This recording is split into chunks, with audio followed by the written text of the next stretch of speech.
com o tema que missões também é pegar o bastão, ok? Missões também é pegar o bastão. Na noite de ontem nós aprendemos um pouco sobre o servo de Deus, Josué, quando Deus diz para ele: olha, Moisés, meu servo, é morto, então agora você vai ser o novo líder, você quem vai conduzir esse povo. Nós vimos ali em Josué, capítulo 1, versos 1 a 9, algumas lições, alguns princípios, para continuarmos fazendo missões, continuarmos trabalhando para o Senhor, e lembrando que nós, na nossa nação, sempre tivemos missionários norte-americanos, mas alguns deles já deixaram o país e estão deixando o país. Então é hora da igreja brasileira pegar o bastão e dar continuidade ao trabalho que esses grandes servos do Senhor vieram aqui e fizeram. Não podemos recuar, não podemos esmorecer, precisamos sim pegar o bastão para que quando esses homens lá na sua pátria olharem para trás, lembrarem do Brasil, eles fazerem uma reflexão como o apóstolo Paulo fez: não corri em vão.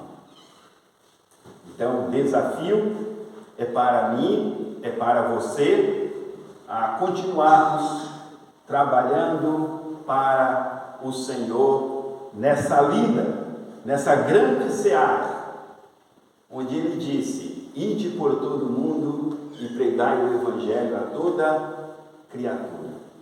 Digo também que este é um verso, é um texto que nós conhecemos e citamos constantemente. Ide por todo o mundo. Mas a pergunta é: nós estamos indo? Ou será que nós estamos usando o texto como um chavão e esperando que outros vão? Tem que começar por nós, tem que começar em mim. Ontem falamos aqui que nós, Igreja Batista Esperança em São Paulo, está iniciando uma igreja, dando continuidade a um trabalho lá em Londrina, que o pastor Davi Smith está deixando. Ele está voltando para os Estados Unidos em novembro e ele entregou esse trabalho para a nossa Igreja Esperança, porque ele é um dos fundadores da Igreja Batista Esperança, e ele confiou ao pastor Sérgio. Lá nós temos uma equipe pastoral, a Igreja Batista Esperança trabalha com a equipe pastoral, colegiado e tudo mais. E nós temos 3 pastores, pastor Sérgio é o presidente, esse aqui que vos fala é o vice-presidente, e o pastor Adelaí. E nós temos mais 3 aspirantes ao ministério, inclusive 2 deles já passaram pelo concílio, e o terceiro vai ser agora 31 de agosto. E nós estamos orando para que Deus encaminhe alguém para Londrina. Estamos orando. E quem vai para Londrina? Pastor Edilson. Nós estamos orando, mas nós precisamos dizer: Senhor, eu estou orando, mas eu faço parte desse que precisa trabalhar. Eu faço parte desse que precisa dar continuidade. Eu faço parte desse grupo. E se o Senhor quer que eu vá, irei. Não importa. Né? Aí você pode dizer assim: mas está em São Paulo, uma igreja formada. A nossa igreja tem 397 membros. Uma igreja formada. Você trabalha na igreja com as famílias e você vai começar uma igreja. Você lembra de Filipe? Filipe pregava em Samaria e multidões se convertiam. E Deus diz o que para Filipe? Sai daí, deixa aí e vai para onde? Para o deserto, lá em Gaza. E você vai pregar para um homem. Você vai encontrar um homem, você vai pregar o Evangelho para ele. Então não importa o conforto ou aquilo que você está vivendo, importa é você obedecer ao Senhor. E Filipe fez isso.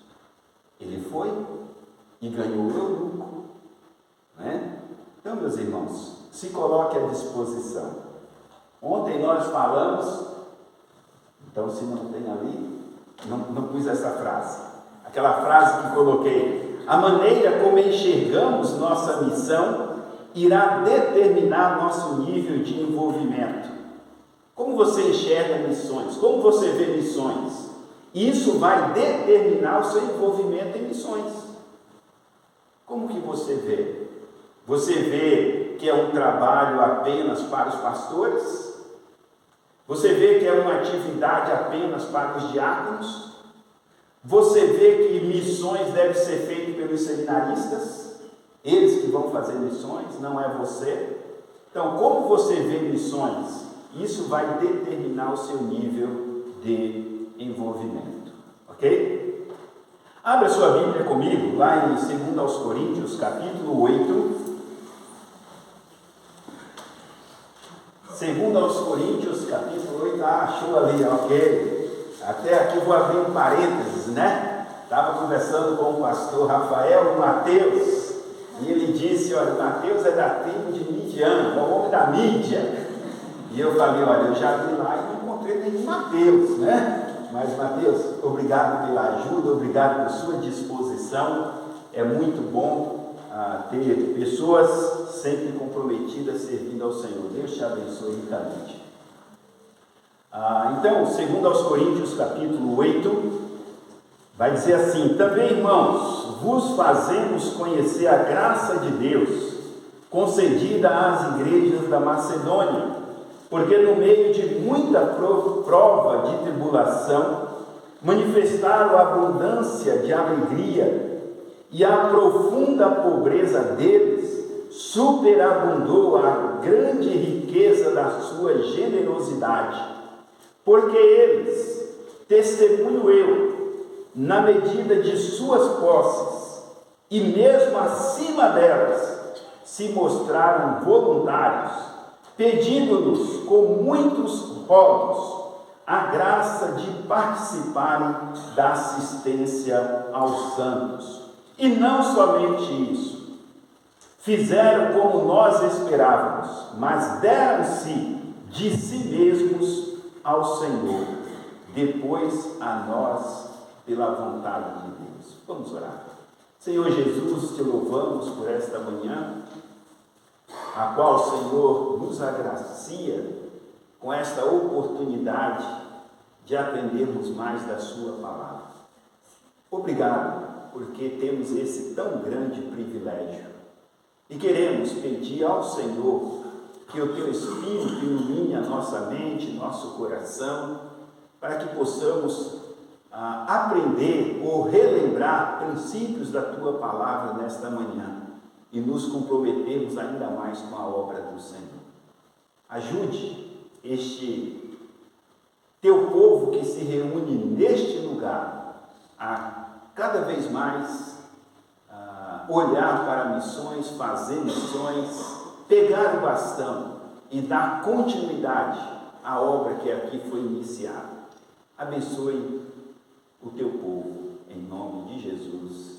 Amém.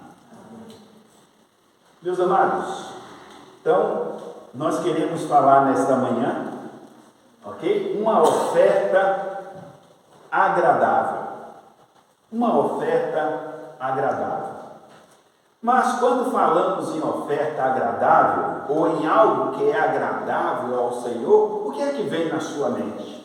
Busque aí na sua mente, quando você ouve esta frase: uma oferta agradável ao Senhor. Se nós olharmos dois exemplos das Escrituras, nós vamos encontrar em um só momento esses dois exemplos. Jesus, certa vez, ele vai com seus discípulos e no momento das ofertas tinha aquelas pessoas que eles davam muito. E essa atitude deles chamava a atenção das pessoas. Olha, aquele pessoal ali realmente dá muito. Ele eles ofertam bastante. Tem bastante significado as suas ofertas. E Jesus, olhando, ele não fala nada, observa. Daí a pouco vem uma senhora e deposita 2 moedas. Jesus então fala aos seus discípulos, parafraseando aqui o texto: vocês viram todas aquelas pessoas virando os bolsos, dando muito, colocando muito ali de oferta? E vocês viram também aquela senhora, ela deu 2 moedas. Mas o que é interessante é que ela deu mais do que todos eles. Como assim? É como se os discípulos dissessem: Senhor, o senhor não entende de matemática? Eles deram muito. E aquela senhora, 2 moedas. Como que ela deu mais? Como que isso é possível? E o texto vai nos ensinar. Jesus vai dizer: eles estavam dando do que sobrou. Eles estavam dando do que sobrou. Aquela senhora deu o que tinha, fidelidade do coração. E aqui, nesse texto de 2 Coríntios, capítulo 8, olha o verso... a conta está ali?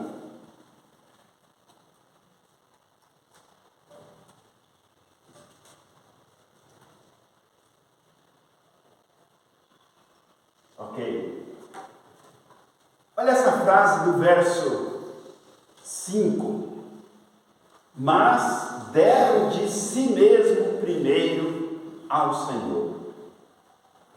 Irmãos, nós só vamos fazer missões, nós vamos pegar o bastão e não largar até que Cristo venha, se nós seguirmos princípios das Escrituras. E um dos princípios está aqui em 2 Coríntios, capítulo 8, verso 5.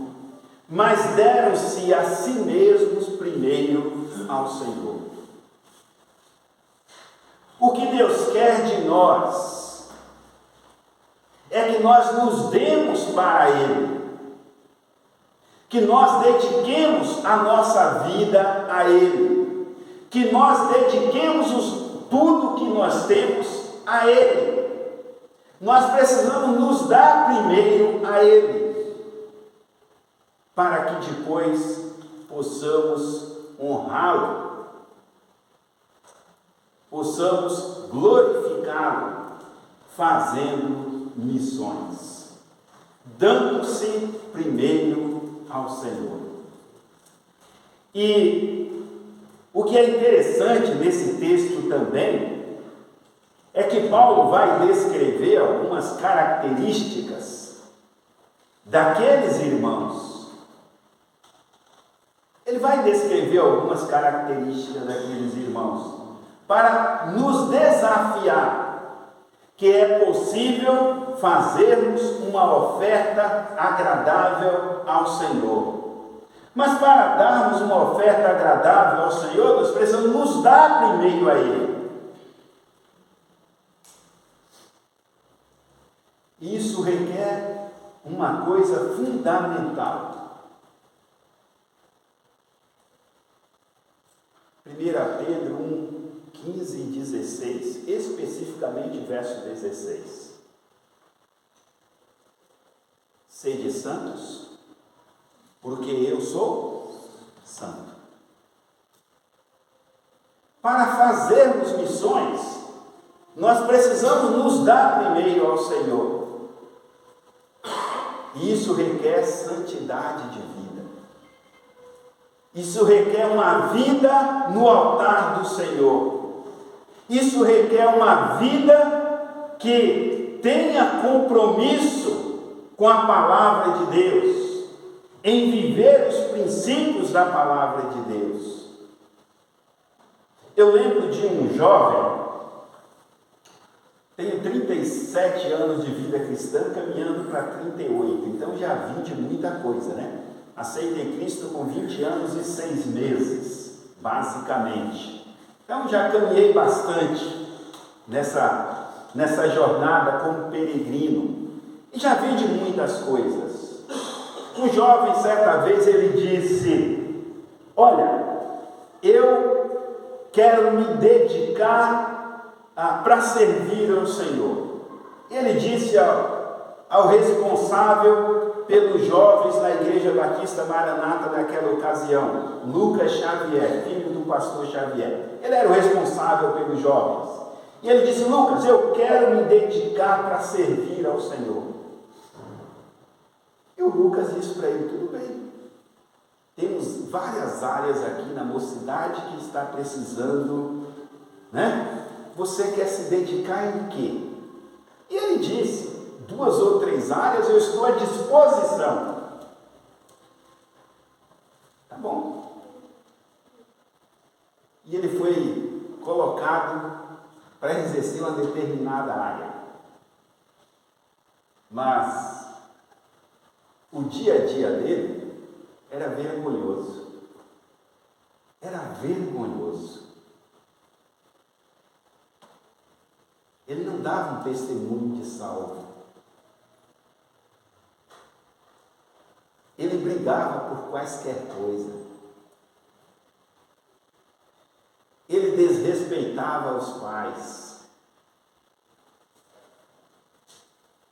E ninguém sabia disso na igreja.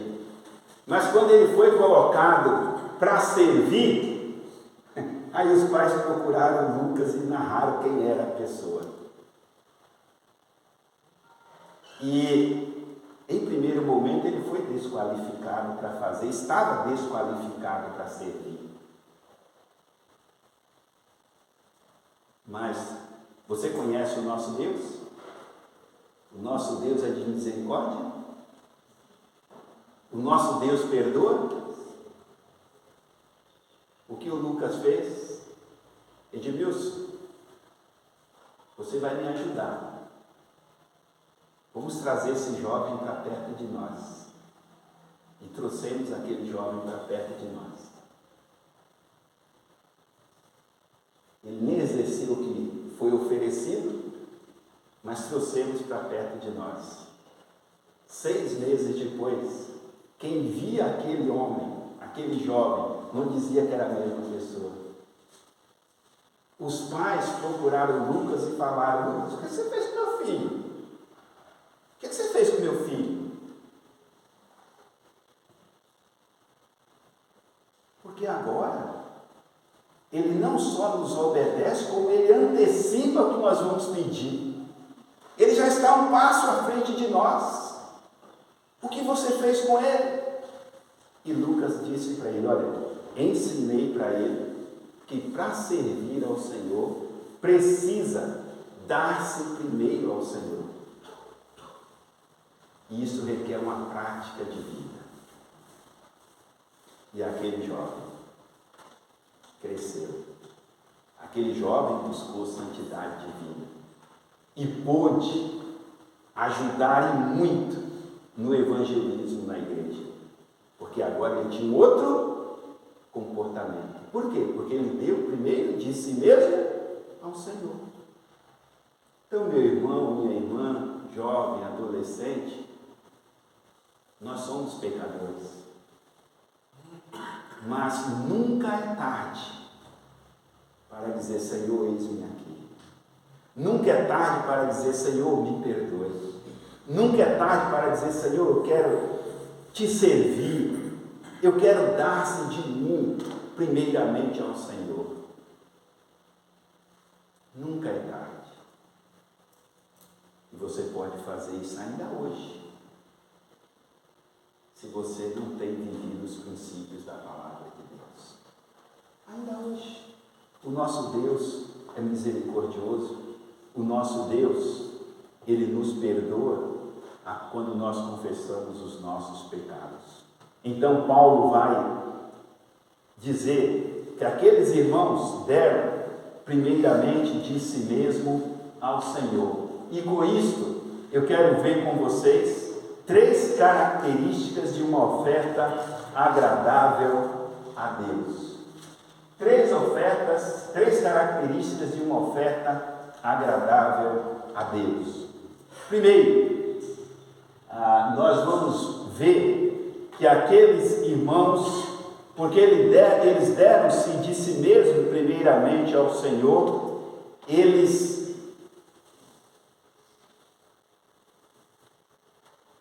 fizeram com muita generosidade.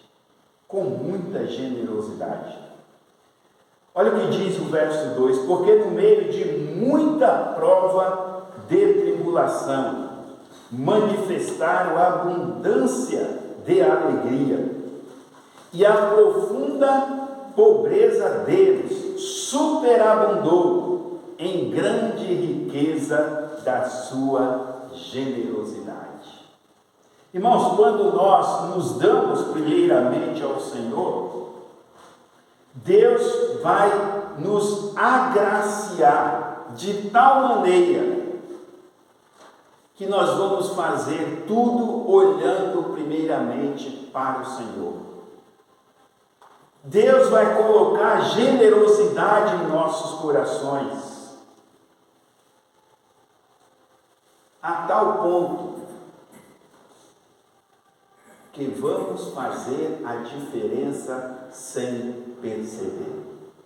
Aquele jovem estava fazendo diferença em casa sem perceber, mas os pais dele estavam percebendo. E nós podemos sim. Por quê? Olha o que diz o verso 1: também, irmãos, vos fazemos conhecer a graça de Deus. A graça de Deus é abundante.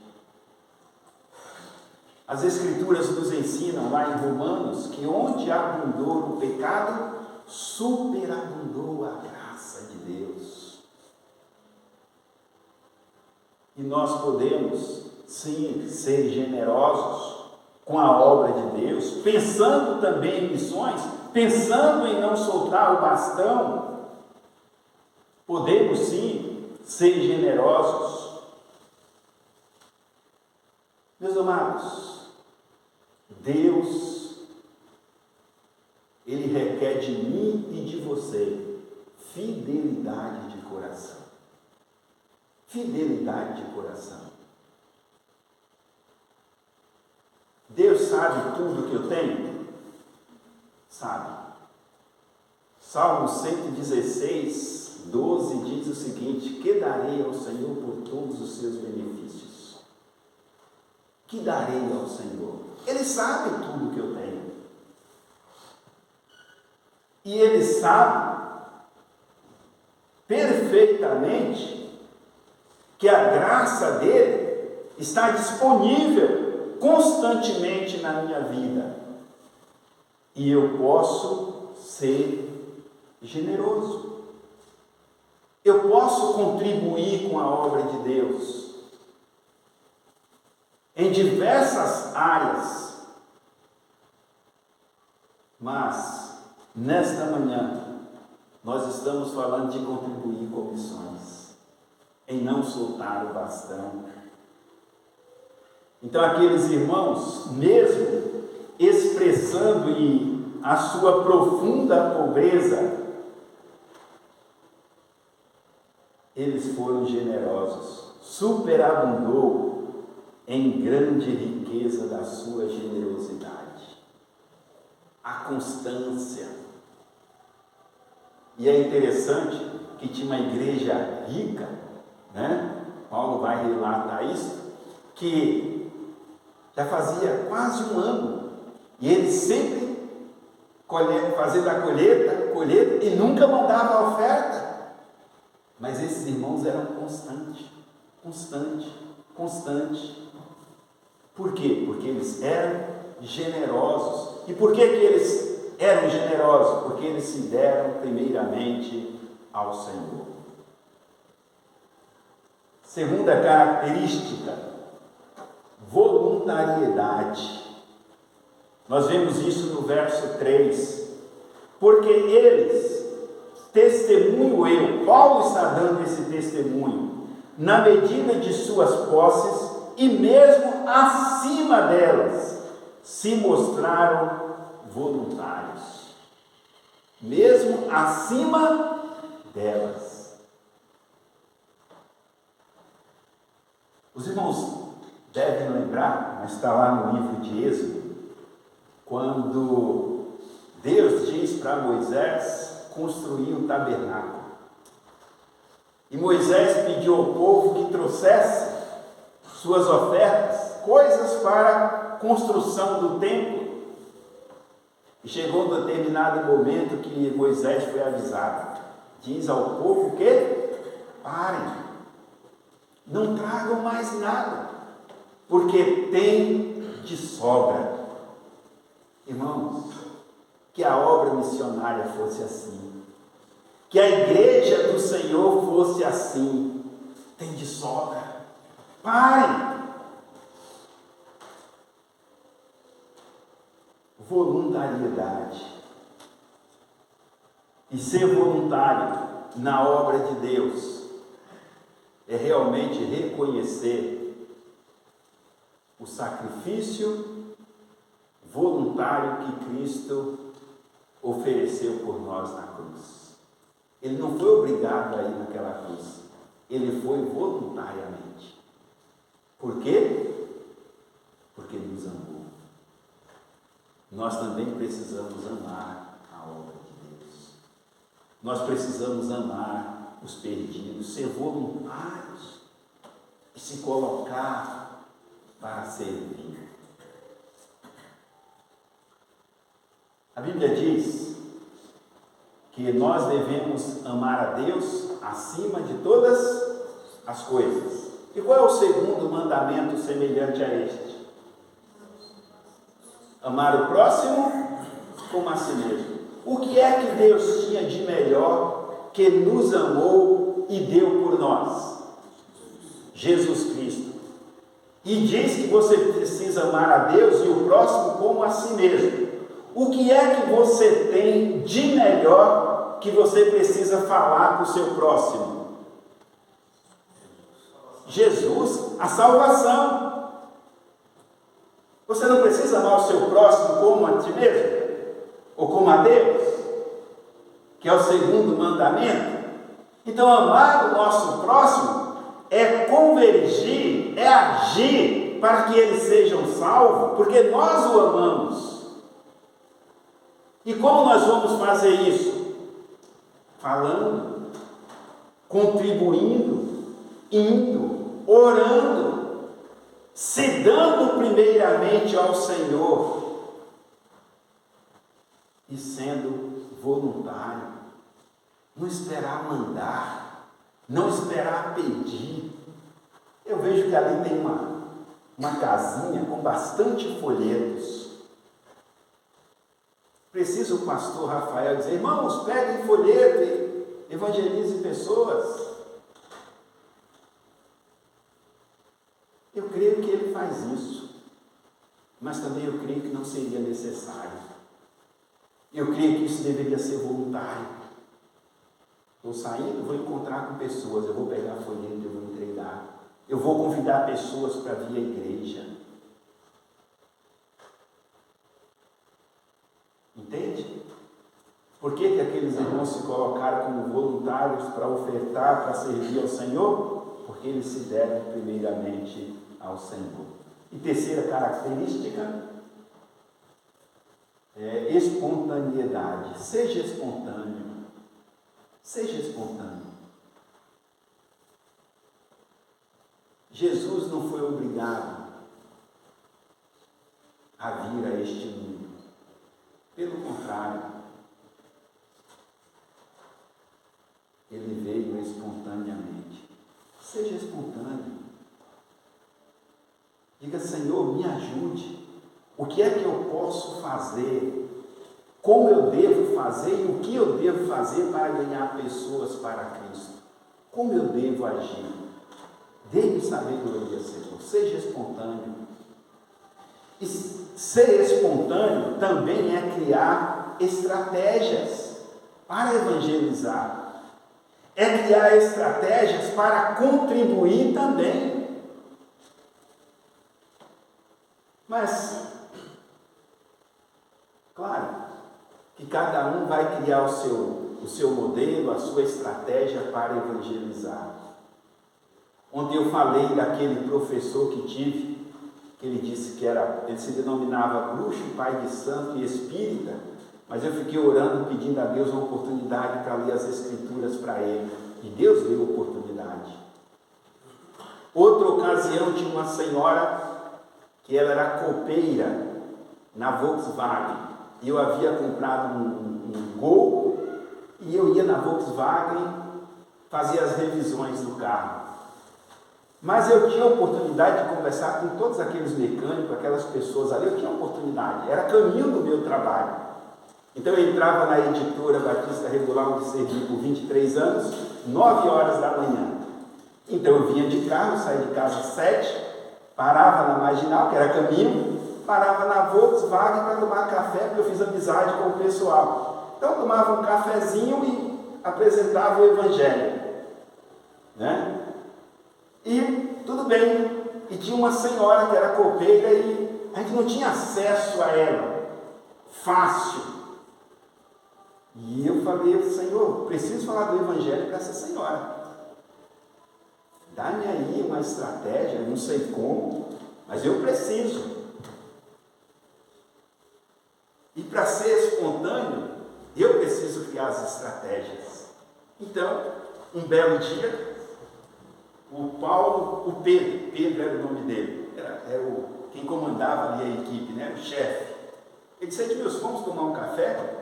Eu disse, rapaz, hoje eu estou a fim de tomar um café expresso. Ele disse, então tem que ir lá pedir para a copeira o café expresso. Eu falei, então vamos. Aí fomos nós dois.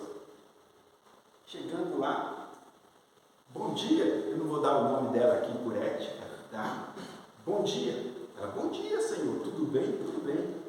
Aí o Pedro falou, eu preciso 2 cafés expresso.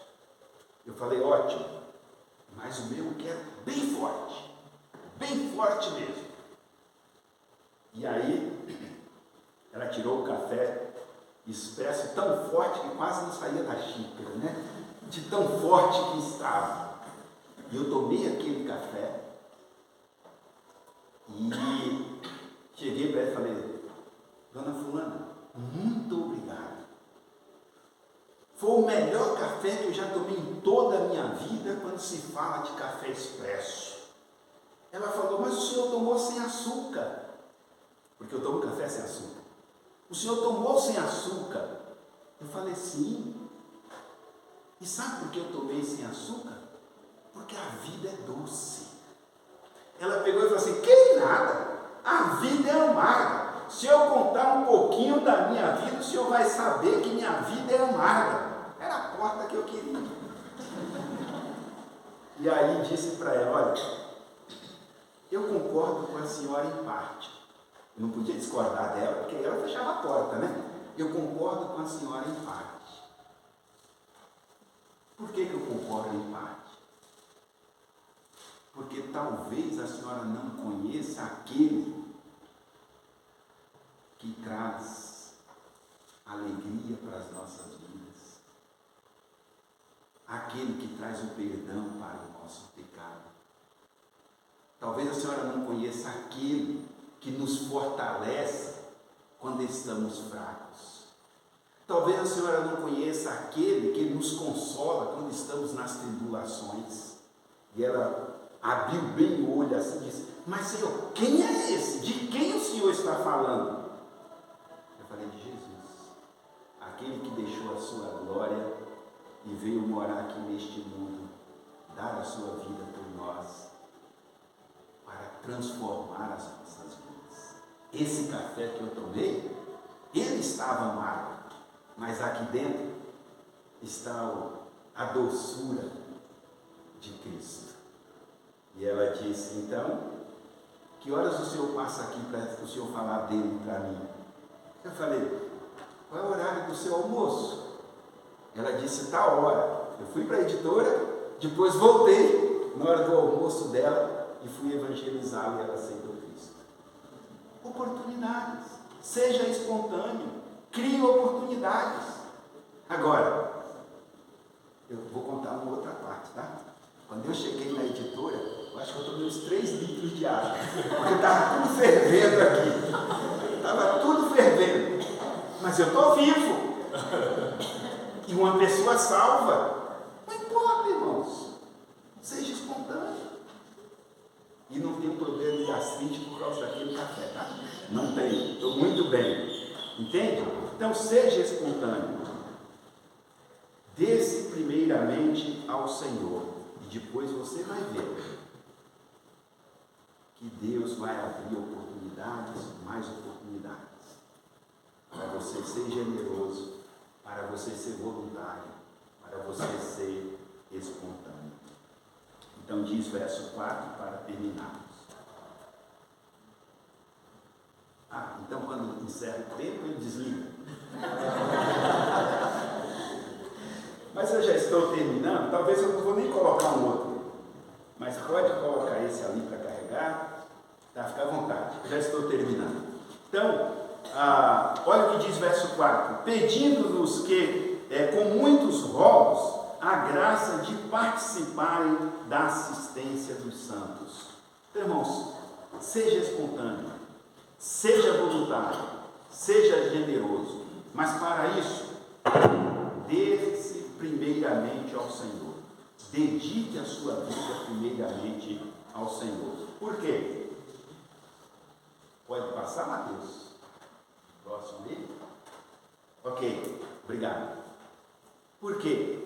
Fizeram além do esperado, porque eles deram-se primeiramente ao Senhor. No entanto, eles compreenderam a missão que eles tinham. E isso determinou o nível de comprometimento de cada um deles.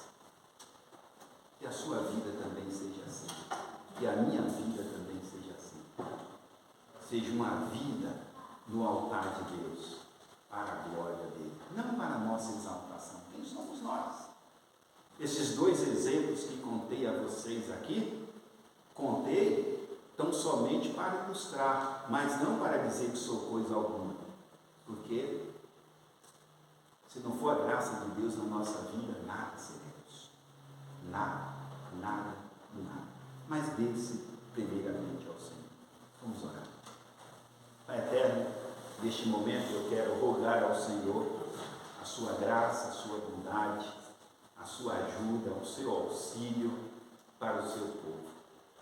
Sabemos, ó Deus, que quando falamos de missões, há muito o que se fazer, mas também precisamos começar por nós mesmos.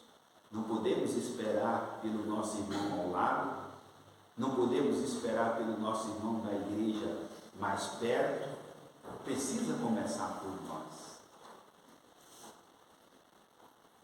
E assim, nós vamos cumprir o livro de Jesus. Em nome de quem nós oramos, hoje e sempre. Amém. Pastor Vitor.